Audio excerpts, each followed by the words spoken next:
let me just start recording so everybody knows this is recording.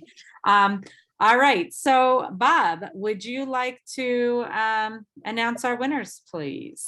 Sure, it'll be my pleasure. I just want to let you know that we had approximately 100 entries, which was really amazing, given that we only gave you like a week to get these in. And I can imagine for those of you that participated, it must have been quite a task to get these kids moving that quickly, and you for that matter. Anyway, we were excited. We went. We had 4 readers: the 3, Trent, myself, and Kim, and one other reader. And so we went through these, and we out of the 100 or so, we ended up with 10 winners, and we didn't rank them. There's no first place or second place, just 10 winners. And what we've done with the winners that we've submitted them, I submitted them to the Inquirer last night, and I'm hoping to get some kind of response. We're also sending them to the Phillies and to the Eagles and see if they want to do something with it. We're trying all kinds of ways of getting the voices of the kids about this out there. So we'll send to you later on the winners so you can see the ones. So I'm just going to mention their names and the school, and then I'll be sending out the gift cards. If I think I have most of their emails, so I think I'll be able to send it out directly. Okay, so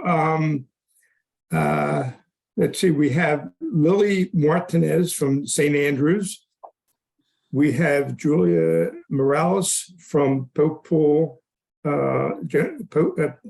John Paul School.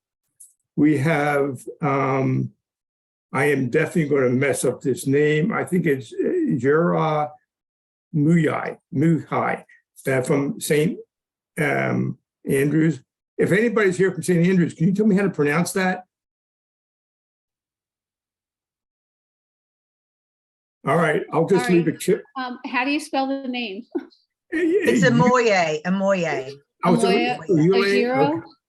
Yeah, Ujiro. Ujiro Omoye. Okay, that sounds way better than what I just said. Okay. But good try. It took us a while too. One of these days, I'm going to get better at this. Okay, next one is Thomas Forbes from St. Andrews. Next one is Sabia Rahman from J. Hampton Moore. Next is Brighton Norton from C.W. Henry. Okay, next one is Madeline Bazone from St. Andrews. St. Andrews submitted a lot, as you can probably tell. All right, one more from St. Andrews, and I think I'm just going to do the last name. I can't pronounce the first one. It's Solis Morgan.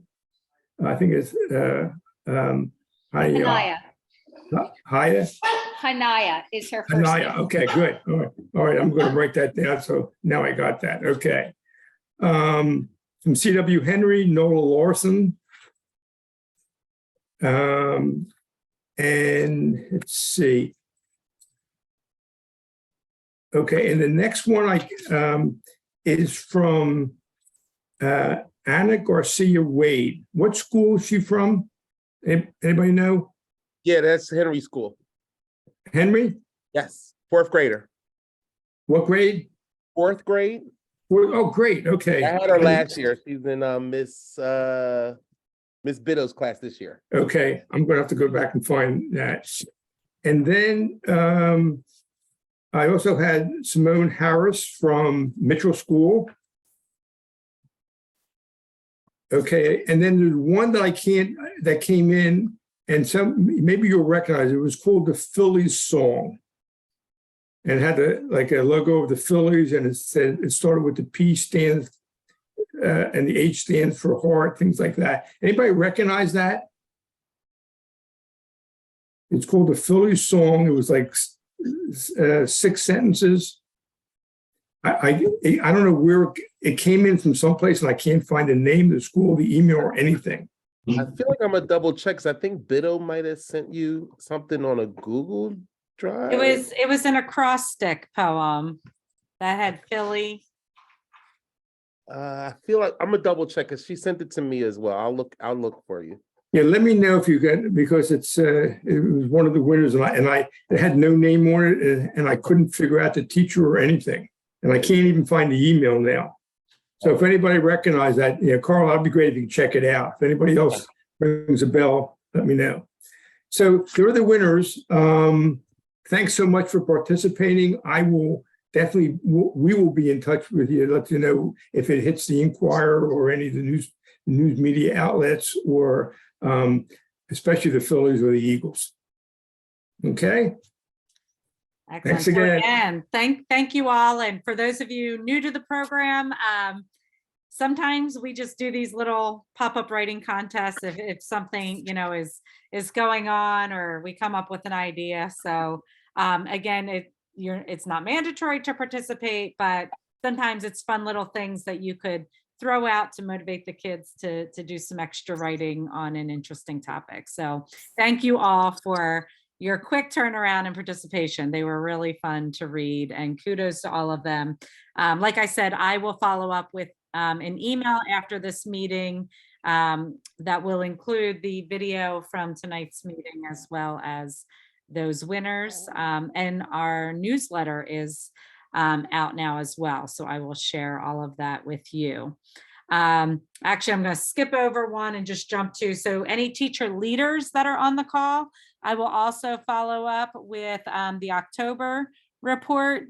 So I will submit or send those out for you. I'll actually put the link in the chat in a couple minutes so that you have access to it now, but I'll also put it in a follow-up email. And the other announcement that we wanted to make, so for those of you that are part of Writers Matter, or have been for a few years, you know that we do a May professional development. Usually it's an intensive professional development where it's like a 4-week set of sessions that are usually meant to be really reflective or responsive, I guess, to things that you all have told us that you needed or wanted more of. And so last year, our last session, people had said that they wanted opportunities to collaborate with one another from different schools. And so we had challenged you in that session to put forth some proposals for some ways that you might want to do an interactive activity with another school. And we said that we would have some funding available, for some of those. And so after we looked through the projects, the one that we thought we'd like to pilot this year is one that a group worked on together, really thinking about doing a pen pal system. And so we thought that that could be fun, where you could match up with somebody else from another school and do some kind of a pen pal system. So, writing back and forth to each other, whether it's emails or handwritten notes that you could actually send to one another.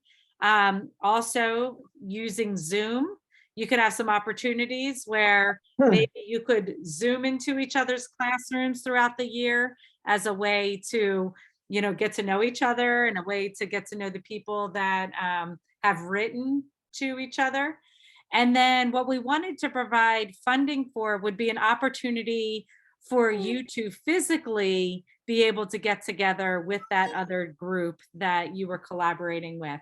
So whether that's funding to get busing so that your group can go to someone else's school, or someone else's school can come to your school, or if you wanted to meet in another place, so maybe you wanted to come to LaSalle to meet and have like a poetry slam, or an opportunity to share writing together, or something like that. So although we had a small group who presented that opportunity, we wanted to invite anybody and everybody who would be interested in that. So what we would ask is that you find someone to match up with. So ideally it would be someone from another school, and, just kind of come together and decide how you want to work it. Do you want to write to each other once a month or once every other month? You guys figure out what that looks like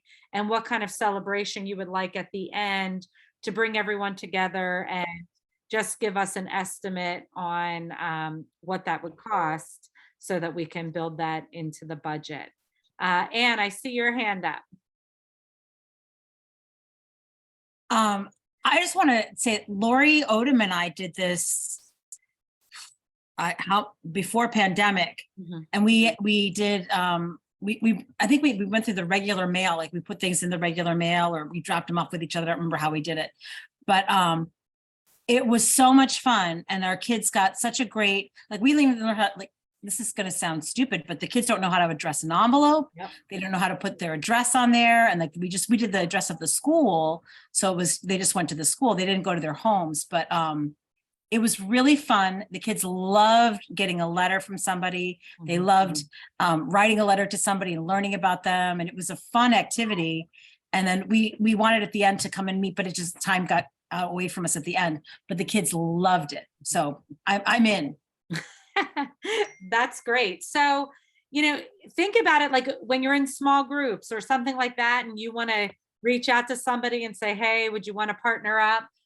Or if you even write to us saying, I definitely want to be involved, but I'm not sure who to partner up with, or I'd love to partner up with someone from such and such school, then we can help to make that connection for you as well. So, I think now would be a great time to get that started, especially going through the holiday season, even thinking November and thankfulness, and kind of going into December might be a great time to have that introductory opportunity to write back and forth to each other. So like I said, just send an email letting us know who you're going to match up with, or if you need help finding someone to match up with. And maybe you even say, like, we know we want to come together at the end. We're just not 100% sure where and what that's going to look like yet. That's fine. But, give us just an estimate of what kind of funding you think you might want. And, build in, maybe you want to have some pretzels and water for everybody at that event, or some kind of snack or something like that. So feel free to build that in, but really think about, what would it cost for busing for you to get together, and so that we can just build that in. So I think we'd love for you to just have some fun with it. So any other questions? Okay. So I'm seeing people in the chat with lots of ideas. So, feel free to jump into somebody too, even through the chat, saying, hey, you want to meet up, and then you could leave out the middleman of us doing that. But again, if you're not able to find somebody, we could do that. Looks like Moore and oh my gosh, Olivia, what school are you with? Are you present? You're not presentation. You're yeah, we are presentation. Presentation. Okay, yeah. So Moore and presentation are close together. So that could be, and you know what? We have a lot of people at presentation, and there's a lot of classrooms at Moore. So that might be a great way to, link up. So see which teachers and which grades are interested. You could even think about how you want to do it. Like sometimes initially I would think like to match up same grades together or pretty close to same grades, but you could always do an older, younger kind of thing too. So that's up to you. So love the enthusiasm, and I think we could have a lot of fun with that as well. All right, so we're gonna start by just finishing up where we left off last month, and then we're gonna get into some advocacy this week. And we had some teachers that were gonna share some lessons. Unfortunately, at the 11th hour, I know one of them was not able to come, but she said that I could share her lesson at the beginning today. So we will start with that, and we'll just go from there. We'll wing it. So here we go. So Trent, you want to just jump in with the accountability? Sure. So last month we talked about just basically things that you enjoy doing for self-care. And we kind of just want to reiterate or just, bring to the forefront of your brain the importance of making sure that you take care of yourself throughout the year.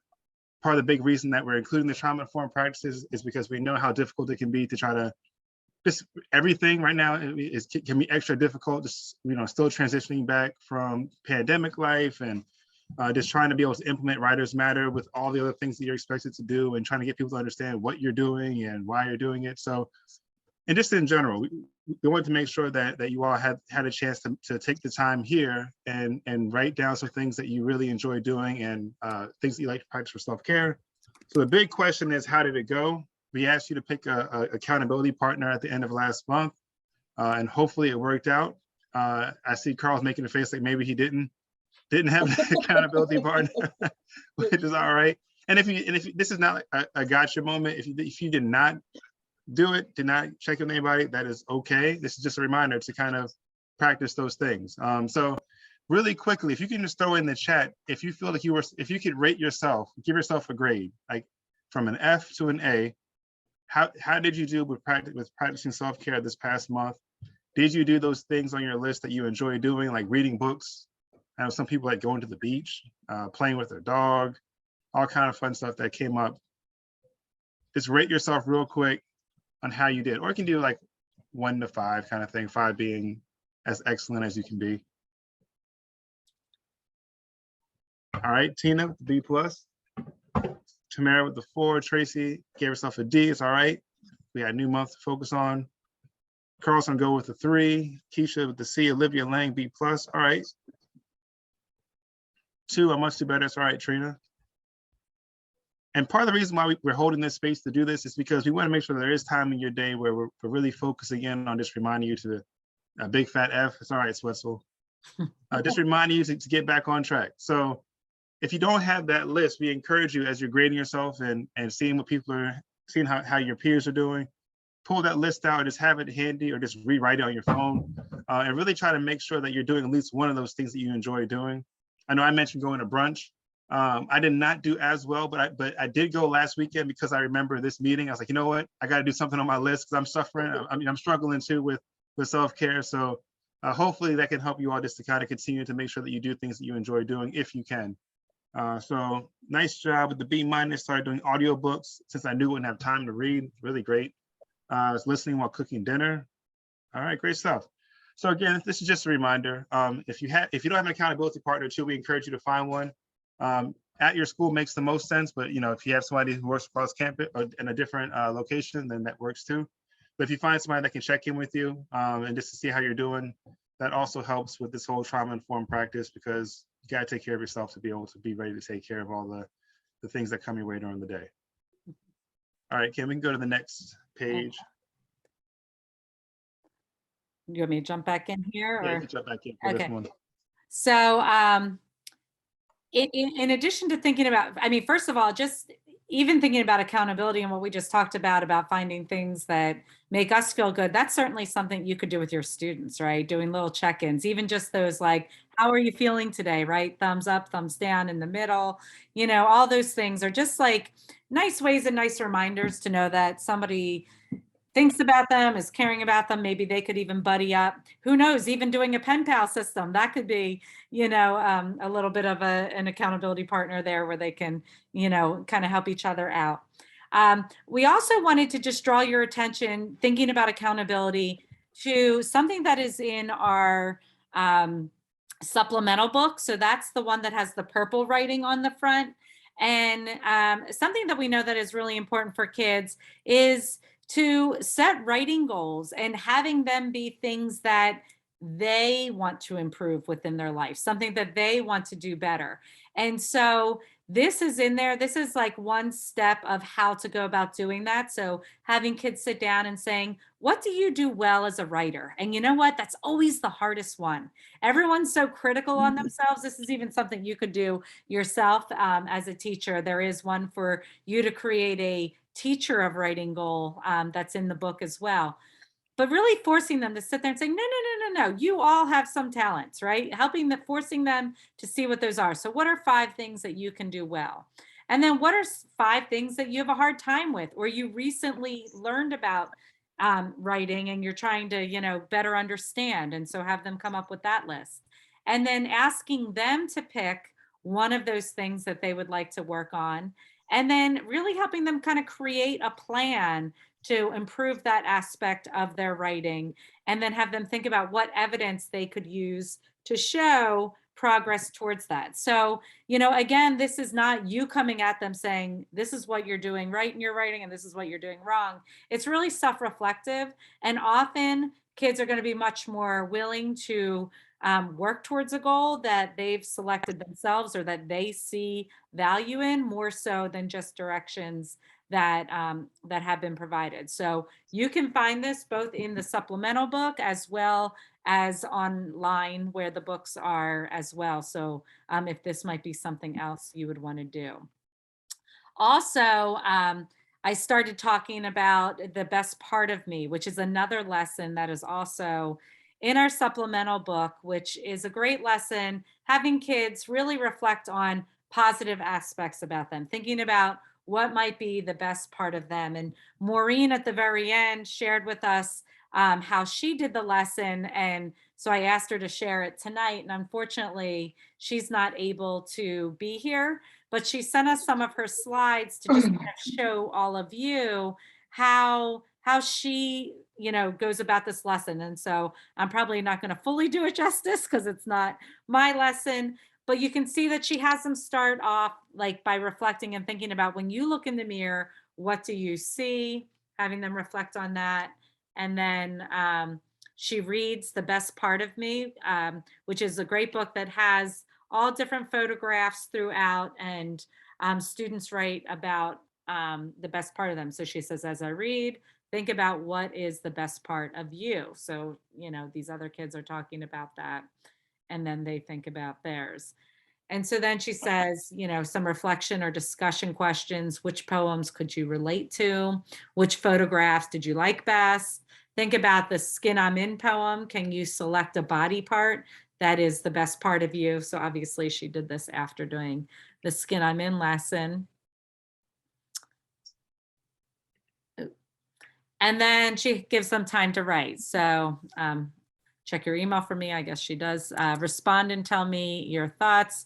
Type your final selection in a shared Google Doc, create your own Google Doc, and write about the best part of you. And so you can go around and the students actually take a picture of their part that they're talking about, and then they write about what makes that the best part of them.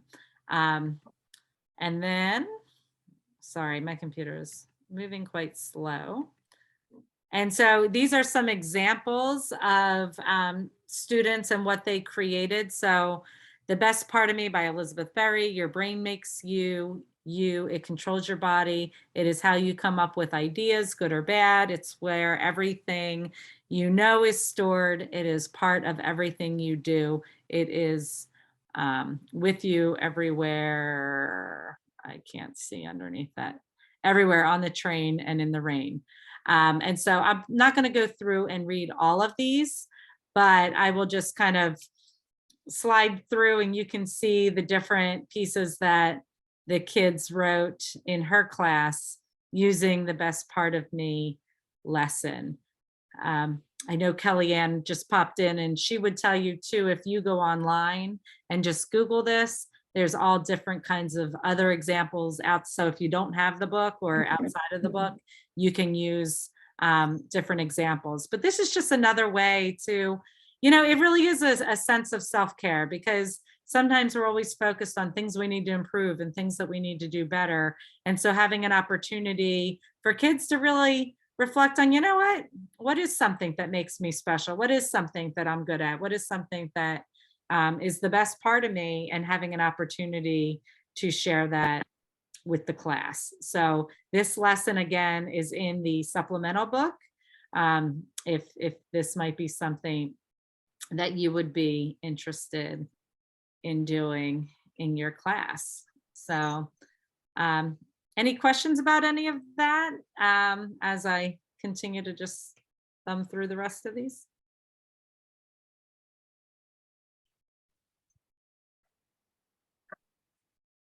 All right. So Trent, I will bounce it back to you. And also, last week or last month, we talked a little bit about like, why do we teach? Why do we do what we do? And part of the self-care component to that, it helps us to be able to kind of think about and process, like, why do we do what we do? And helps us to manage the frustrations and the stress that we might have, and helps us to be able to kind of think about the best parts of our jobs, the best part of us as the educator. So I encourage you also to have your students think about self-care. It might sound a little different to elementary school students, but it's ways to do things that they like to do, and just to be able to engage in things that are kind of fun for them, to help them to be able to think about what's the best part of them in general. So today we're going to talk not as long, and our hope is that we can have more spotlights, more teachers sharing out.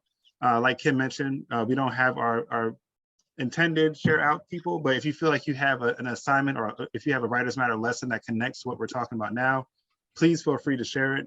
If you also engage with the best part of me and you have some great ideas, please feel free to share it. We definitely want to make sure that there's a ton of time for spotlights and collaboration so we can learn from each other. But our trauma-informed practice for this month is communicating effectively, or self-advocacy. So we wanted to provide a space right now to be able to practice and prepare communicating our needs clearly and efficiently to our administrators. So not only our needs, but also our student needs. So I know a lot of times it can feel very similar. A lot of times it can feel like if we just had more time for this, or if we had more ability to do this, that's what we need. But we wanted to be able to provide a space where we can think about what are your needs specifically that are separate to you, and what are your students' needs. Some of them might align. They might be the same thing, like you just need, like I said, more time. But there also might be some things that are different. And we're going to watch a video in a second to kind of talk more about why we're even doing this idea of communicating effectively. In fact, we can watch it now. But before we get into thinking about our list, I'm going to share this video. It's the same creator that created the video that we talked about and we showed last month with the rock of Sisyphus and pushing up the rock up the hill, and the learning brain, the survival brain. So this week we're going to talk about the hospitality mindset.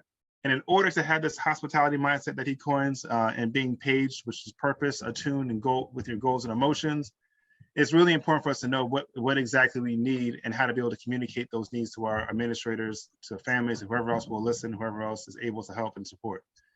So again, this sounds like something that I know you all know how to do, and you all probably think about all the time, but our hope now is to create some intentional time for you to really be able to think and map it out. But before we do that, let's watch this video and get some encouragement from Dr. Ham. Hey, welcome back, everyone. Today, I thought we would talk about the big question, what it really takes to become a trauma-informed organization. And I think my answer is actually quite different from what other people say, because I think other people focus on what actions should be taken, what needs assessments need to be done, or what services need to be put in place. And for me, I think that the most important thing is the moment when a person is about to become trauma reactive, and how well everyone else can handle that situation without becoming trauma reactive themselves. Because what I've learned from doing interviews of offenders or students or anyone who uses these trauma-informed organizations is that the most important thing that makes or breaks a person's day is actually the moment-to-moment interactions with people. And people as random as like the lunch lady in the cafeteria who will give you a full serving of food or not, just based on whether or not they like you and how they feel that day, or whether or not a safety officer will use excessive discipline just because they're frustrated with you. Those little moment-to-moment things are really what make people feel safe in an environment. And what I don't get is that the hospitality industry completely understands this. Every five-star hotel or five-star restaurant knows that service is the foundation upon which the whole experience rests. And so I really think that trauma-informed organizations need to take a hospitality mindset. And what hospitality means in a trauma-informed organization, I think, is that you're always being sensitive and attentive to the other person's needs, and sensitive to their trauma reactiveness, and the fact that you yourself can be trauma reactive, and that you have to always guard against going into survival brain yourself, and to amp up as much as you can your ability to stay clear, to stay purpose-driven and goal-directed and emotionally attuned to the other people. Okay, so then the first step in learning how to do that is actually to understand what your own survival brain looks like. Now, for me, I know that when I get into survival brain, if I'm going into the aggressive mode, then I think people are stupid, that they have bad intentions, that they don't mean well, that they're only doing things to hurt other people. And then whenever I go into the withdrawal phase, I just want to give up on a project, give up on the people, think that they're never going to change. These are my And very once I'm in old. that alarm state, the first thing I do is just to slow things down as much as possible. Because I know that my body's been activated and I have adrenaline rushing through me and I'm feeling intense feelings. And there's no way that I can just snap out of it. I have to let my emotions and my body cool down on its own. So I have to have a lot of patience for myself. I also try to scan my body and get grounded in it again. And I try to take some deep belly breaths and take control of my breathing again. And the other really important thing to do is that I try not to get mad at myself for getting into that alarm state. Because I know that my alarm has only been activated because something really important to me is going on, or because I feel like something that I really care about is being threatened. And then once I do that, I try to figure out what page I'm on. And PAGE is an acronym that I just made up that I think captures the essence of how to de-escalate from an alarm state. And the first step of PAGE is to really remember what my purpose is. And by purpose, I mean my purpose in life and the kind of life I want to live and the values that I uphold. And then I try to remember how this moment can be a moment when I'm trying to live my purpose in life. And then the next thing I do is try to figure out whether I'm being emotionally attuned to the other person. Because as alarms go up, then self-absorption kicks up. And I'm only worried about how this person's trying to attack me and whether I'm getting my needs and opinions across. And so this really helps me to slow down and pay attention to what's going on in the other person. And the next thing I do is to ask, what is the goal or intention of our meeting, this interaction, or even this very moment or this conversational turn? And when you're in an alarm state, you forget what the goal is and all you care about is self-protection. But if you remember what your goal is, then that can help you to stay focused on what you really want to accomplish and what you want to say and do. And then finally, I ask myself, what am I really feeling? And oftentimes the only things I can understand are the anger and frustration. So I have to dig a little deeper and ask, what is the hurt or the vulnerability that I'm feeling that I really don't want to express to the other person because I'm feeling threatened? And then I try to reorient my stance to express that hurt and vulnerability and feel confident that that's the only way that I'm ever going to get anything accomplished. And what I really want to say is that being in this clear, calm, purpose-driven state of mind is incredibly difficult, and it takes hundreds and hundreds of hours of practice. I think of it like being in great cardiovascular shape if you're an athlete, because you can learn a lot of techniques for being trauma-informed, and that's like learning the actual skills of your game. But to actually be able to execute all those techniques, you have to be in great physical shape. And to do that, you have to run miles and miles every day, and you have to keep training, and you can never let that cardiovascular endurance slide, or else your game just suffers. So this is really the most foundational, most important thing that people need to learn to become a trauma-informed person, and then to help your organization become trauma-informed as well. Now, after you've done this for 100 hours of practice, then you can move on to some of the techniques that we'll go over in the next videos. Thank you.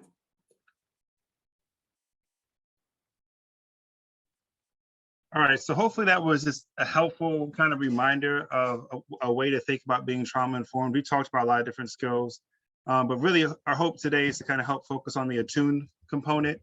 And part of being attuned is just knowing what you need. So we're going to take a few minutes just to create another list. If you have paper, use your phone, whatever it is that you want to do. But I really encourage you to write it down though, in some form or fashion. What are your top 10 needs as an educator? So this is all about you now. You know, of course it's connected to the students, but really this is, what are your needs as an educator? We'll take like 3 minutes to do this, 2 or 3 minutes.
All right, this is like a 30-second warning.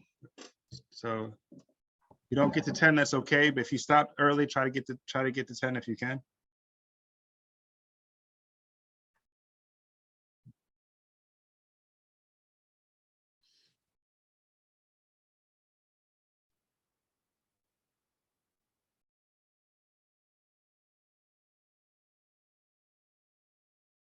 All right, so we're about to create a list now for our students, but before we just jump into that, was anybody surprised with what they need? Was anybody kind of shocked on a need?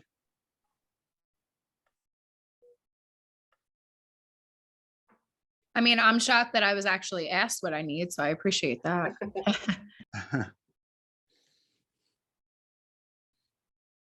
Well, that's the hope, you know, to at least create this space to be able to do that. So anybody else?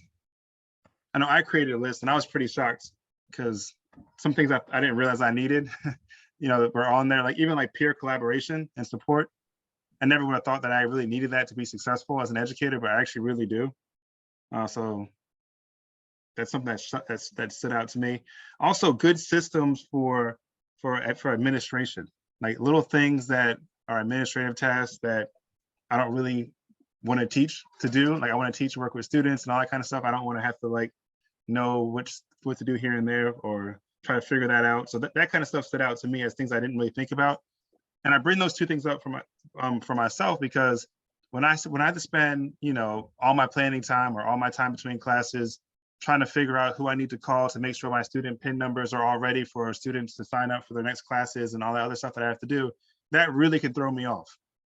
And I don't stop often enough to reflect and to think about it. And to Kelly's point, a lot of times people don't really ask us what we need. So that's something that stood out to me. So hopefully the same can be for you too, where you see things that might be small, that might get in the way, might hinder your ability to really communicate well and to be attuned when you have that chance to communicate your needs to your administrator or someone comes by and you have that moment to be ready to share and to be ready to clearly communicate as much as possible. So next up, let's jump and think about our students. So we're gonna do the same thing, 3 minutes at 5:20-ish. We'll come back together, but let's take 3 minutes to think about what our students need to be successful in our writing periods and just in general.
Relax.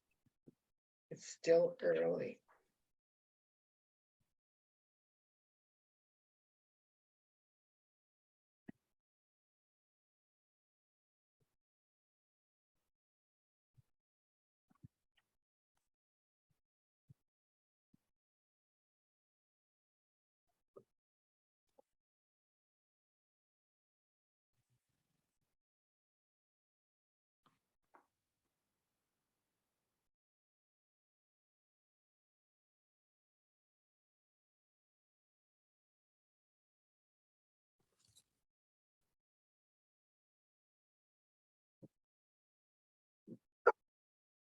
All right, 30-second warning. No. Stop it.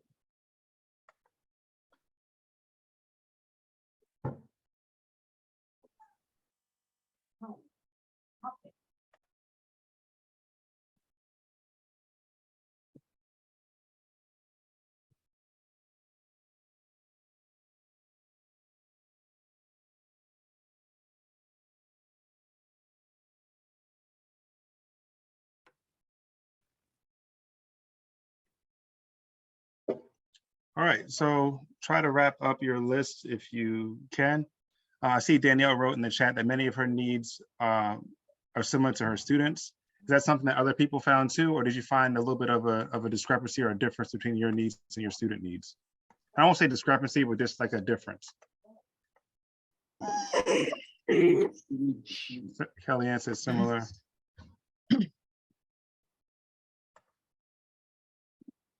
Same.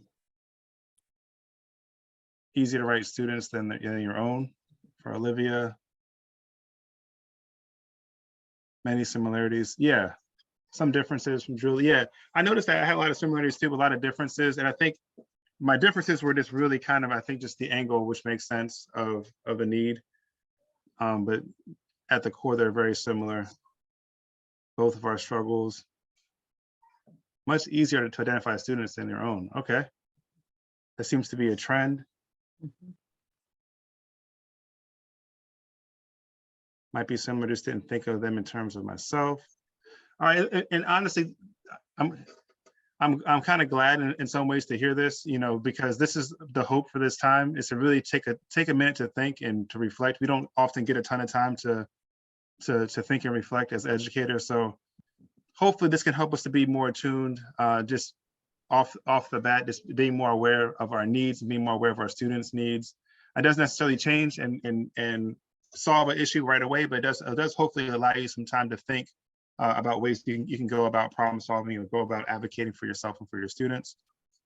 So the next question, we're going to have some people share out, but we can open up the floor now, and maybe even have some breakout room time, Kim, if you think that might be ideal too, because we do have some time. But we wanted to talk about how have you effectively advocated for you or your students, for yourself, for your students, with administrators to successfully implement Writers Matter. So we know over the past, at least few years that I've been around, we've heard some, concerns about administrative support, about time, about pushback, about just, initiatives from the district, of course, the pandemic and all that brings, and discipline and behavior.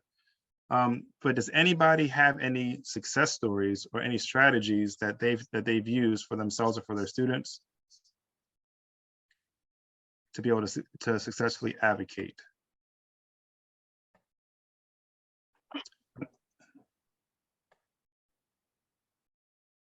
I'll go real quick if you Yeah. I was literally thinking about how well, we have a new principal this year, and it's been really good as far as like him meeting with Dr. Vogel. That way they could communicate and he could hear about what's available through the Writers Matters program. But one of the things that me and my staff that we were working together in our meeting in October, we all were talking about how we're always talking about the student's voice and how we want the students to be heard. And then we have the contest, and usually we get winners, and we're always talking about, how it's exciting. And but what we decided to do, which it came up and it's been flourishing already, but we decided to dedicate or ask for a bulletin board that would showcase Writers Matters from all of the grades from 3 through 8. And we literally started talking about it literally like October 25th. That was the last meeting. And I just submitted 5 things to go up on the bulletin board. Miss Rama, who's our school-based teacher leader, she told me to tell the staff, like, hey, whenever you're ready, send it to me. She created a little bulletin board. She has like a cute little, decoration saying writers matters, you matter, or something like that. It's something that she wrote, but it was really a cool idea. And it's in the main office hallway. So when people will walk out of the main office, they will see that bulletin board and it will have the student work. So we just started doing that. And I just feel like that's important because we're always saying that we want the children's voice to be heard. And we also see that they have great work, but you only see it if you're only in certain classrooms or outside of certain people's classrooms. And our building is a maze. So it's always like different locations and no one knows how to get places when they come to visit. So to have it in the main hall, I think is going to be a great way to an avenue and a vehicle. And I think it's going to make the students want to write more is what I'm thinking and hoping. That's awesome. Thanks for sharing, Carl. Looks like Tracy agrees.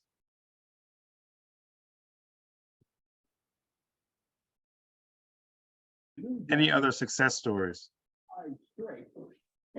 Yeah, I agree with Carl on the contest being a biggie because, our principal gets really excited when she hears, and she's been like kind of announcing the submissions as the winners from our school. So she's happy about that, which really helps get, her on board, which helps get everybody else on board. And I know Miss Rufo's on here. So she submitted her contest entries with her 3rd graders, and the one, they came down to me to finish up, and I said, you guys won from your class. And she went in and whispered to Ms. Rufo, she's like, I'm a winner. So it's like these adorable things. So that kind of gets it. And then my principal happened to be sitting with me today, and we were going through the 6th grade book. And she just glanced at it for a minute and she's like, wow, these are powerful. Like just, the topics and like the sample rating that's in there. So I think any exposure for them to what's actually in the program, it's so powerful for the SEL end for our kids. I agree with you, Tracy. Just building their confidence. And I remember I was just walking around different classrooms, and the 8th grader, she was very proud of her poetry. It was like an ode. I'm like, wow, you learned this and you created one. This is so dope.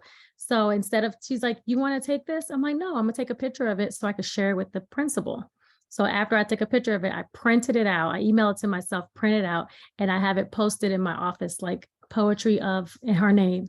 So just different shout outs, letting them know that we see you as a writer is that much more confidence that is built in them as writers. So I agree with you, Tracy. Just shout them out, and it's free. Takes no time. We had some success at my school today too. We didn't get a chance to do any Writers Matter last week.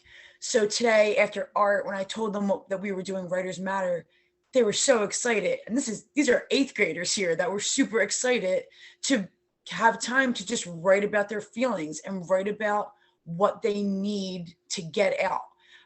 And I tell them, like, you can write about whatever you want. It's just like a free write at this point.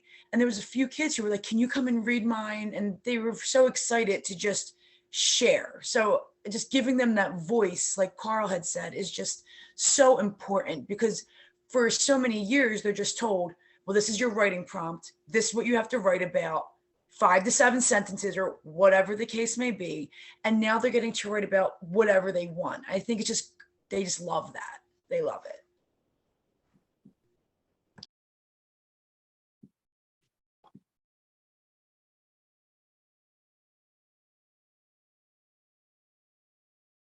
One other thing I kind of forgot, because I'm hearing all this awesome stuff, but I was also told we have a strong PTA, and they usually have a website, and they put it out every month. So I was talking to one of the ladies, Linda O'Leary, who works at our school, but she does a a flyer for it's called the principal's flyer, so it goes out every month.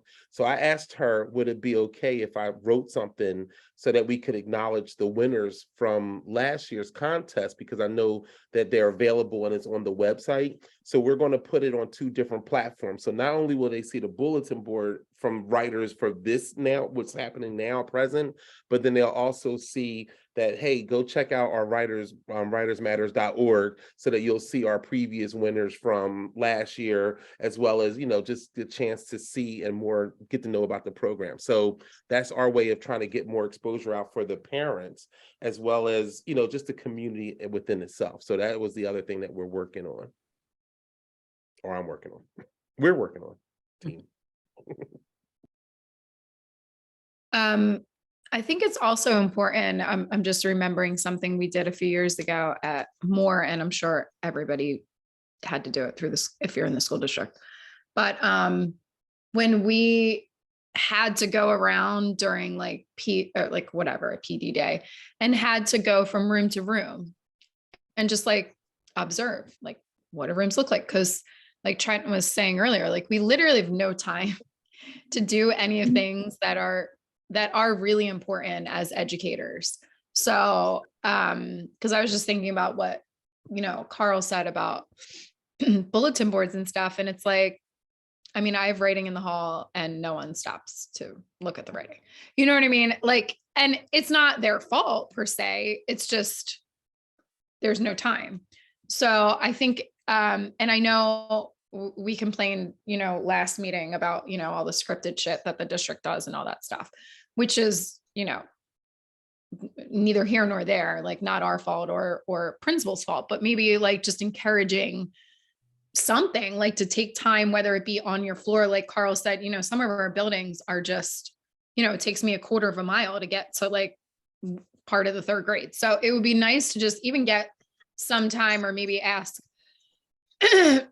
principal or whoever, can we get, a little bit of time to observe, like, what are people doing to get ideas? Because that's how I think most of us, right, get ideas, through meetings like this, or through just like observation of walking around and seeing, oh, wow, a kid did this in this class. This is cool. Or this anchor chart is cool. Or, oh, this lesson is cool.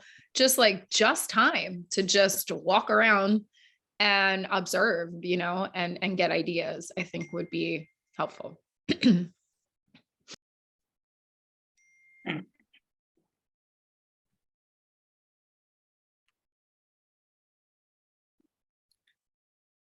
Kelly, and it makes me think, I was visiting a school and the principal was kind of taking me around, showing me, the school and things that were going on. And it was so funny because every time he'd be like, this is a Writers Matters classroom. And he'd be like, look at the writing. And then like, cause it would all be hanging in the hallway. And then, we go somewhere else and then he'd be like, look, here's another. And he goes, and finally by the end, he goes, every single Writers Matters classroom has so much more writing than the non-Writers Matters class. And it was almost like you were saying, like he as a principal, although he was noticing it, he wasn't really noticing it, right? And so for him to sit there and verbalize it to me and then draw that conclusion, I thought was really interesting, because we know that kids are going to write more when it's things that they care about, right? When it's things that they're passionate about, when it's things that they want others to hear and to know. And so,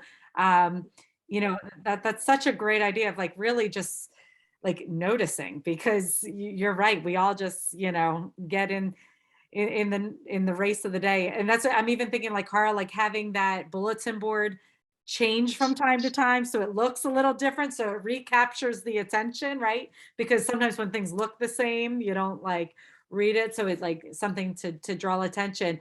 I'm even thinking back to and maybe we could talk about this at another meeting, but Kellyanne, when you did the light at the holiday time, and you put the lights in the hallway, like the Christmas lights. That's Schultz. That's Schultz. Oh, was that Schultz? I just remember you guys sharing this at one of our meetings.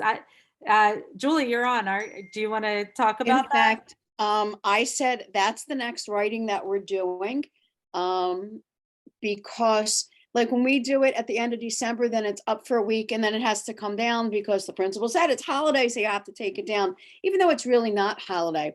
So it's in the elementary book. I don't know if it's in the other book, but there's all different prompts that the kids can respond to about either someone who lights up their life or they lighting up somebody else's life.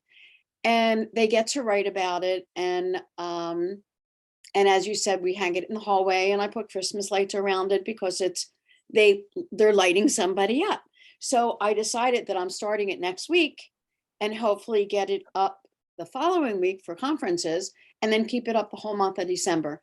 And it's great because it's like the kids get to pat themselves on the back. And it's not often when they can write about something that they're proud of doing or something, you know, where they're helping somebody. And it's just, they need these things to boost up their self-esteem. And they love doing it. So that's it. That's great. And I love that you're going to start that early. I think about that all the time. I can't tell you how many days like I'm decorating for Halloween, the morning of Halloween, to take it down the next day, you know, and it's like all that work for nothing. Like, so really, you know, getting that started and having it for conferences, it will definitely capture the attention of parents coming in the building as well too. So, And if you don't have outlets in the hallway, they sell battery operated lights. And then the kids love the job turning them on and off, you know, each day. And the batteries seem to last for like, well, now they'll be up for a month, hopefully. But so I may have to replace the batteries, but like the battery operated ones are definitely the way to go. So get them while Rite Aid has them half off. awesome idea. Thank you. Thank you for sharing that. And, you know, it's funny, you're sitting there saying, you know, kids need a pat on the back. Kids need to, you know, feel like they're important. And I was thinking, we need that too.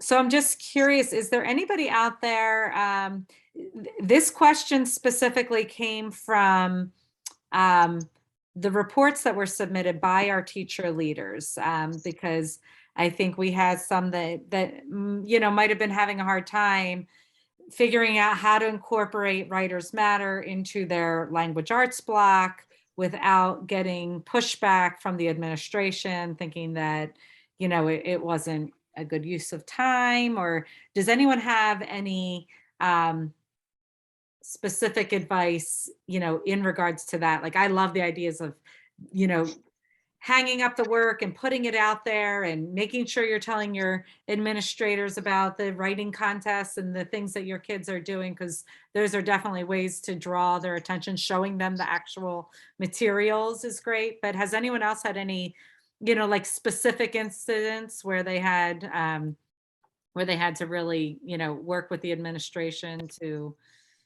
continue to support this, or have advice for somebody who might have some administration that is having a hard time supporting this?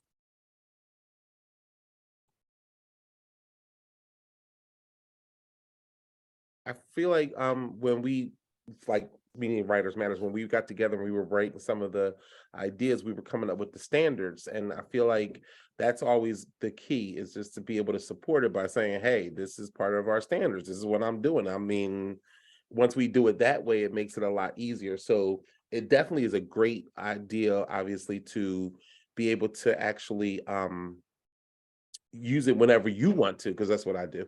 But our principal is pretty cool and laid back. So usually I just simply say like, hey, well, this is part of the standards. And I can always say that this is where I got it from. Piggybacking off of what you were mentioning about the best part of me, I was sharing, I used that for my formal observation last year, and it went really well. And of course, you know, you have to show the standard, you have to do all of this wonderful loopholes when you get observed for a formal observation, and it worked out perfectly because you just have your standard. And as long as you have that, then you can be able to say, this is what I'm doing. If it's a personal narrative, I have these ideas for a personal narrative, but it depends on what's I think Tracy was about to say something too. I saw you on mic. I don't know if that was just by chance, but No, I was thinking, like, yes, everything that Carl said, totally agree. And if we slide in that social emotional learning piece, I mean, because teachers are required to teach that. So this is a great way, and it's an overlap. So, don't look at it as an instead of, like, yes, you're still going to do your separate narrative, informational and persuasive writing in ELA, but this is going to encompass that social emotional piece, and can really just connect everything. So you kill a few birds with one stone.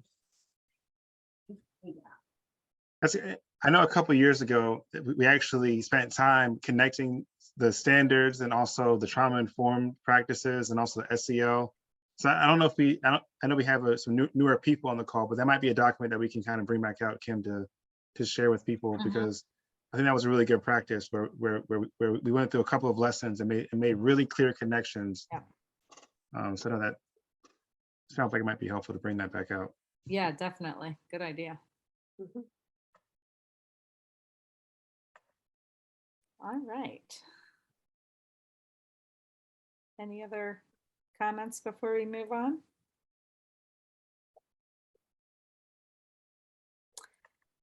So Aubrey and Maureen, we're going to be here tonight and share some lessons that they do, talking about advocacy.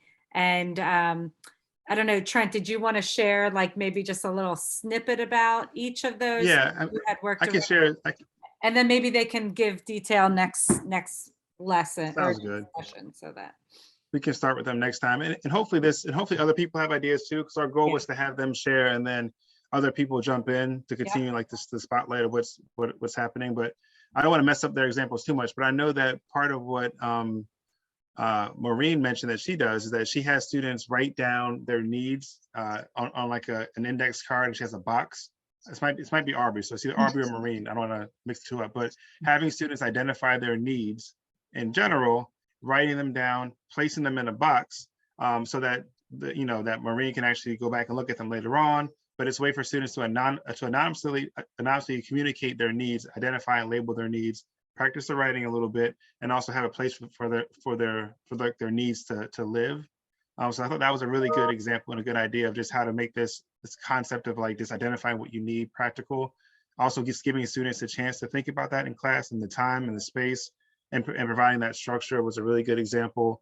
Aubrey has talked about her journals that she has with her students, where students write down and communicate with her on a regular basis, and she also responds to the journals. I believe she does these virtually, even still in person.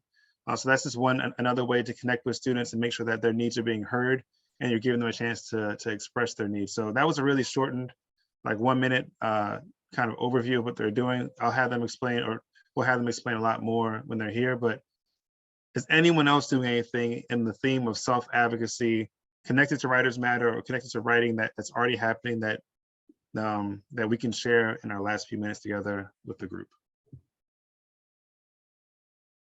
And the one Julie shared was a great example of, really it was self-advocacy, because you're looking at, finding the light within yourself and finding the light within others, and, something that can be used to really build each other up. So, even thinking about a lesson that you've already taught this year, or that you're getting ready to teach, that you could share with the group that you think might fall in this concept of advocacy. And I have one.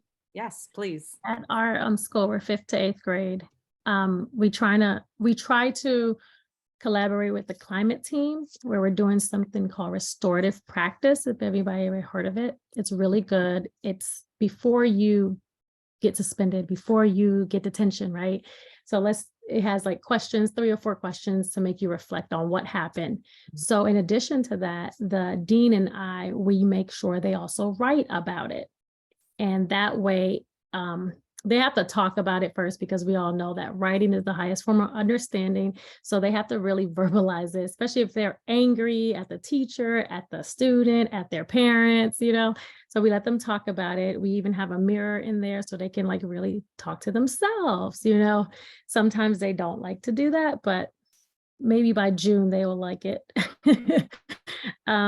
So we make sure not only do they let us know how they're feeling with the situation, if the teacher made them feel some type of way, if the student made them feel some type of way, even if the principal made them feel some type of way, they can actually write about it.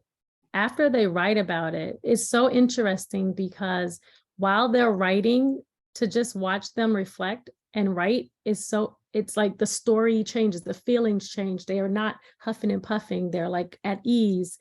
They're relaxed. We have on, you know, relaxing music. We have aromatherapy. We are very intentional when it comes to that. So it's not technically Writers Matters because it's collaboration with the climate team, but it's very much so self-advocacy. So I'm going to make sure the climate team know that they're doing Writers Matters and they don't even know it. So, and middle school is a tough cookie to get through to these babies who think they're like grown and they're not. That's a great example. And it actually, I thought of the best part of me example with the mirror. So even though it's technically, I know it's restorative practices and you're working on de-escalation, but that could be another connection where students can think about the best part of me as they're de-escalating, as they're frustrated. I know that as soon as the anger subsides and the real emotions come out, great time to then slide in, you know, an activity where they can think about the best parts of them, even though they're going through that tough time. So that's awesome. That's a great example, Tina. Thank you. I'm curious, and Jamie, I don't mean to put you totally on the spot, but I know you as the school psychologist have used Writers Matter in some interesting ways to like, is that similar to what you've done? Could you just share like a snippet of that? Yeah, so one of the cool things, or one of the successful activities we did last week, I pull a small group of students that have more emotional or behavioral concerns. So we have 6 of them in my group. And last week was an activity where we just had students brainstorm like 100 different ways that 100 things that make them feel happy. It was just a free art project. Students loved it. It really put everybody in a positive mood, and they could write in a creative way, using markers and things like that. And I joined in on that activity too. So I think that was a really positive thing just to start their day. Mm-hmm.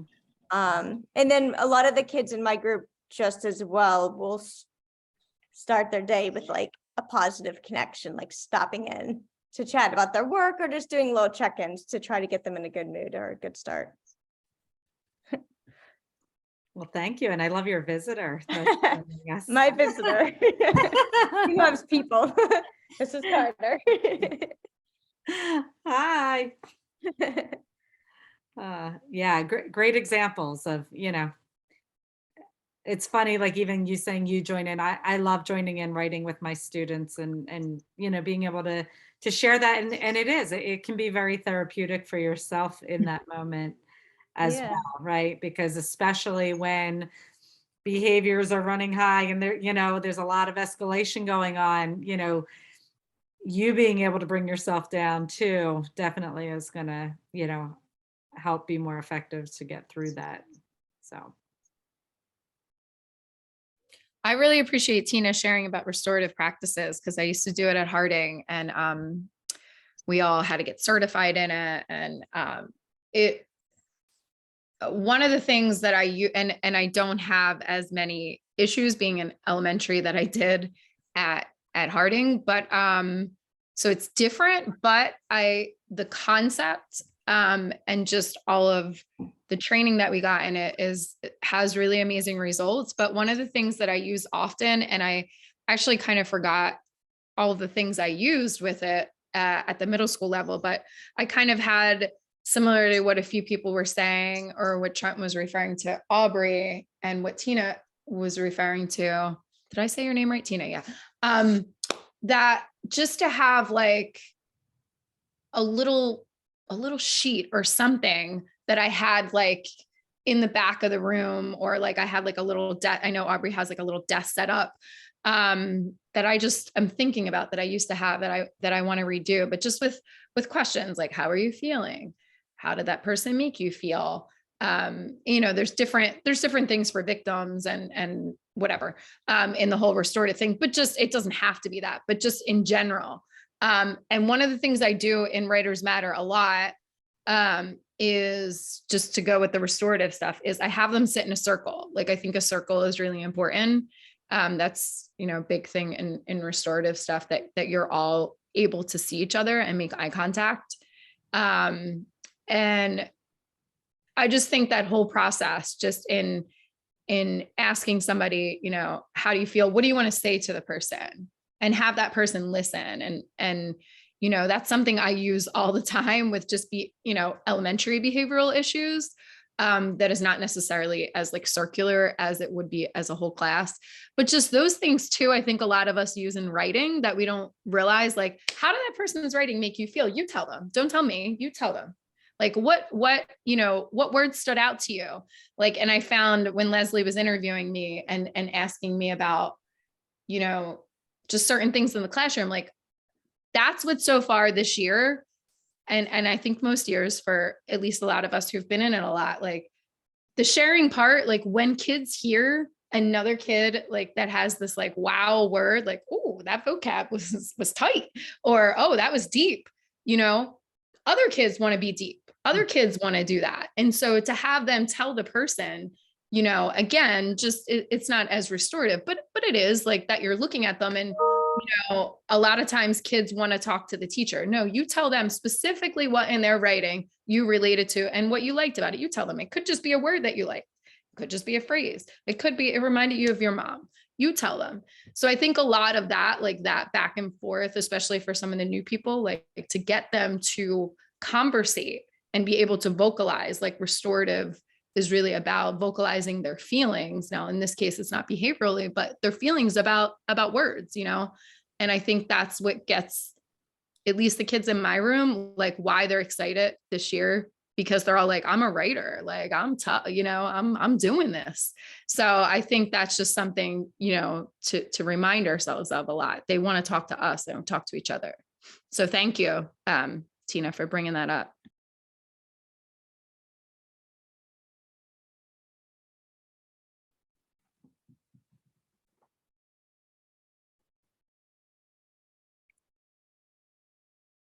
So any other thoughts, or we just have a few minutes? Anyone want to share either where they're at with Writers Matter or where they're jumping in? So if somebody's kind of stuck, obviously Julie shared with us that she's going to jump into that light activity. So again, even if you have the 8th grade books, the green books or the blue books, the exercise that she's talking about is in the orange book, the elementary book. Everything is on our website. So if you go to the website and you go to materials for learning and you click on the elementary book, you can thumb through there and get all of those light ideas. I know typically people have done them in December, but great idea to get them started now, especially if that's something you want to display. But does anyone else want to share where they are or jumping in to next for Writers Matter?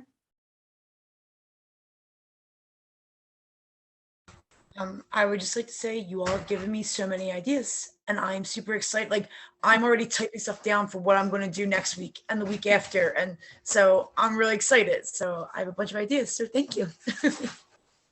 Awesome. That's what these meetings are all about. So that's why Trey and I are like, we have to stop talking so much because you guys are where it's at and give all the ideas and the great suggestions. So glad to hear it.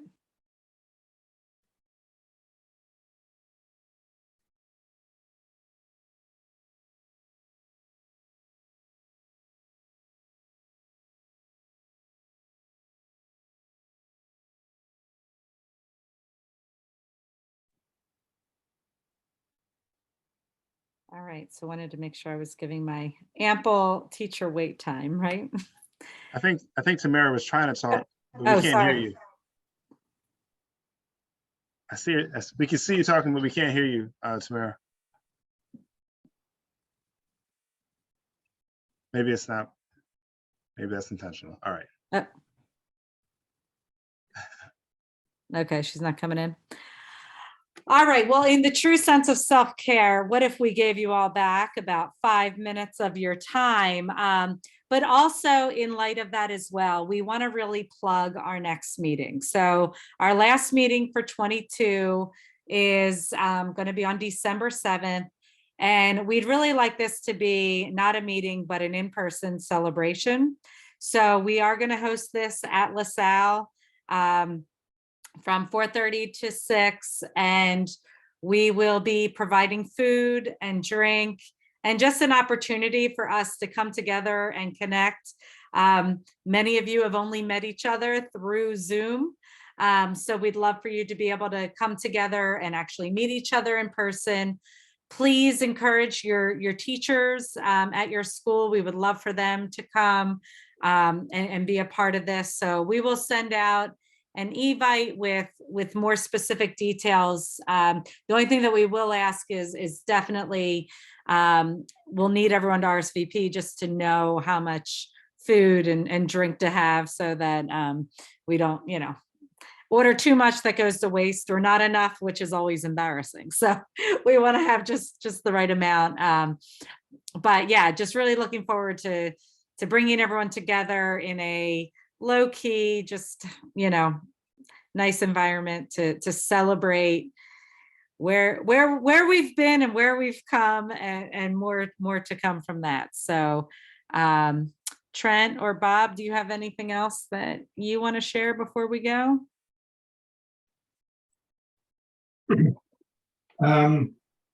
Actually, I just wanted to, I'm just always amazed after all these meetings, and today we have something like 30 teachers here. How committed you guys are, and the contributions that you make to the Writers Matters community. This is really a special group, and it gets better and better and better. And I think the more that Kim and Trent and I have learned to give over the responsibility more to you than to us, the better it gets. Mm-hmm. So I just wanted to thank you again for just being who you are and being great. And I think it's making a real difference with the kids, especially the ones that you're teaching. And hopefully, we keep on, we keep on getting more teachers, and we get more teachers in each school, and then we start building those communities. So thanks again for being who you are. Yeah, ditto to that. Julie, I see your hand. Yeah, is the parking lot at Central still accessible to us? Yes, it is. I don't know if any of you remember, but for a while it was under construction and we didn't have it. But yes, Central lot is open, and the gates are open by 4 o'clock each day. So yes, and that's a great reminder, because I'll put that in the evite that you can park there and just sneak through. I'm hoping we will be able to get the Compass room. I don't know, some of you may remember we met in there before in the Union building. It's that nice room. So hopefully we can get that and have a nice catered meal, and just come together. So yes, I will get all those details out for sure. Maybe we'll have Andre there to perform for us too, if he's available. So he'll always be good.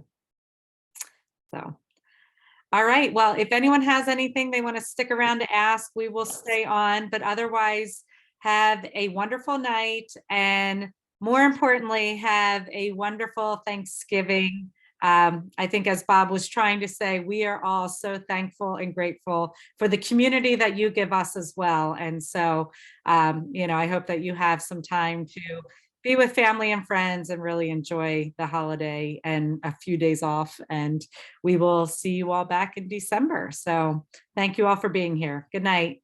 Thank you. Good night. Hey, Bob, before I leave, how many years have you been doing this in Philly? Since 2005. So we're talking about, do the arithmetic, it's a long time. Okay. 2005. All right.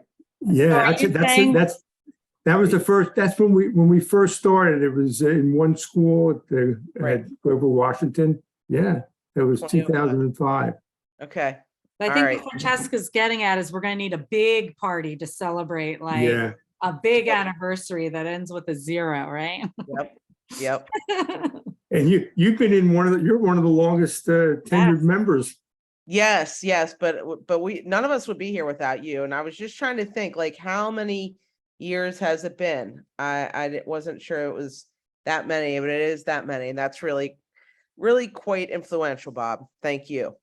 No, well, thank you for saying that. It's a, it was kind of a dream when I first started that first, the first year, and who knew whether that was going to happen. And look at the difference. And now I have Kim and Tren who are taking it to the, to the goalpost, That's right. It's Good great. job. Good job, coach. See y'all. Good night. And Francesca, let's, I know you're going to be working with us with Andre's program after Thanksgiving. So Yeah. let me know whenever you want to get going. We'll do that. I will. I've had to be out in Minnesota with my partner for a medical thing so much this fall. So I think that we're clean and clear now, and she's good. So Good. after Thanksgiving, we'll get going. Okay, sounds All right, good. thanks. See And y'all. Fran, let me know when you're ready to get Leslie in, so we can get Leslie to see the other teachers that didn't. Got it. Absolutely. I saw you, Leslie. I figured I would throw it out there, but I already knew that. But all right, thanks, Fran, for everything. thanks, and thank you y'all. all for the program. Everything is awesome.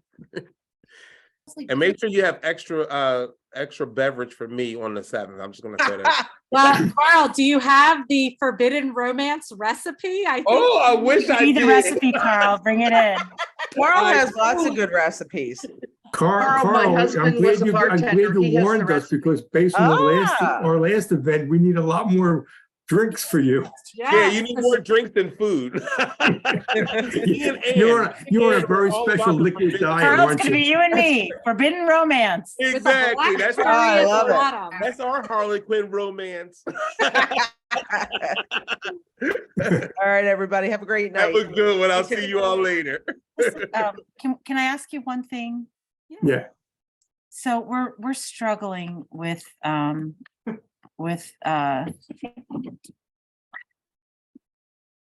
mental health of all the things that you were talking about, Trent. We're all like, yeah, things that we need, but how do we?